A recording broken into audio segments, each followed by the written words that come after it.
Assalamualaikum warahmatullahi wabarakatuh. Salam sejahtera untuk kita semuanya. Yang saya hormati Bapak dan Ibu dosen pembimbing mata kuliah Bahasa Indonesia dan teman-teman yang saya sayangi. Pertama-tama, mari kita panjatkan puji dan puji syukur kehadirat Allah Subhanahu wa taala serta Nabi besar kita Rasulullah SAW. Pada kesempatan kali ini, saya akan menjelaskan tentang COVID-19. Virus corona adalah jenis baru coronavirus yang menular ke manusia. Virus ini menyerang siapa saja mulai dari lansia, orang dewasa, anak-anak, bayi, ibu menyusui, sampai ibu hamil. Infeksi virus corona yang disebut COVID-19 pertama kali ditemukan di kota Wuhan, Cina pada akhir Desember 2019. Virus ini menular dengan sangat cepat dan menyebar ke hampir semua negara termasuk di Indonesia hanya dalam waktu beberapa bulan saja. Hal tersebut membuat beberapa negara memberlakukan kebijakan lockdown untuk mencegah virus corona semakin meluas. Di Indonesia, pemerintah menerapkan kebijakan pemberlakuan pembatasan kegiatan masyarakat atau biasa disebut PPKM untuk menekan penyebaran virus ini di Indonesia. Coronavirus adalah kumpulan virus yang menginfeksi sistem pernafasan. Pada banyak kasus, virus ini hanya menyebabkan infeksi pernafasan ringan seperti flu. Namun, virus ini juga menyebabkan infeksi pernafasan berat seperti infeksi paru-paru atau pneumonia. Gejala awal infeksi virus corona bisa menyerupai gejala flu, yaitu demam, pilek, batuk kering, sakit tenggorokan, dan sakit kepala. Setelah itu, gejala dapat hilang dan sembuh atau malah memberat. Penderita COVID-19 dengan gejala berat bisa mengalami demam tinggi, batuk berdahak bahkan berdarah, sesak napas atau nyeri dada.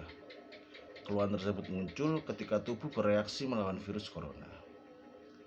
Secara umum ada 3 gejala umum yang bisa menandakan seorang terinfeksi virus corona, yaitu seperti demam dengan suhu tubuh di atas 38 derajat Celcius, batuk kering, dan sesak napas. Ada beberapa gejala lain yang juga bisa muncul pada infeksi virus corona meskipun lebih jarang, yaitu seperti diare, sakit kepala, konjungtivitis, hilangnya kemampuan mengecap rasa, hilangnya kemampuan untuk mencium bau atau anosmia, dan ruam di kulit. Gejala-gejala COVID-19 ini umumnya muncul dalam waktu 2 hari sampai 2 minggu setelah penderita terpapar virus corona. Sebagian pasien yang terinfeksi virus corona bisa mengalami penurunan oksigen tanpa adanya gejala apapun. Kondisi ini disebut happy hypoxia. Guna memastikan apakah gejala-gejala tersebut merupakan gejala dari virus corona, diperlukannya rapid test atau PCR. Selain gejala adapun penyebab orang terjangkit virus corona, seseorang dapat tertular COVID-19 melalui berbagai cara, yaitu seperti tidak sengaja menghirup percikan ludah yang keluar saat penderita COVID-19 batuk atau bersin, memegang mulut atau hidung tanpa mencuci tangan terlebih dahulu setelah menyentuh benda yang terkena droplet penderita COVID-19, misalnya uang, gagang pintu, atau permukaan meja, melakukan kontak jarak dekat dengan penderita COVID-19.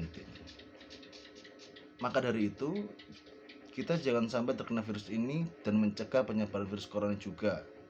Contoh halnya seperti terapkan physical distancing, gunakan masker saat beraktivitas di tempat umum atau keramaian, rutin mencuci tangan, jangan menyentuh mata, mulut, dan hidung sebelum mencuci tangan, tingkatkan imunitas tubuh, dan menjalani pola hidup sehat, hindari kontak dengan penderita COVID-19, tutup mulut dan hidung dengan tisu saat batuk atau bersin, jaga kebersihan lingkungan dan kebersihan rumah, termasuk benda-benda yang sering disentuh, dan yang terakhir, melakukan vaksin.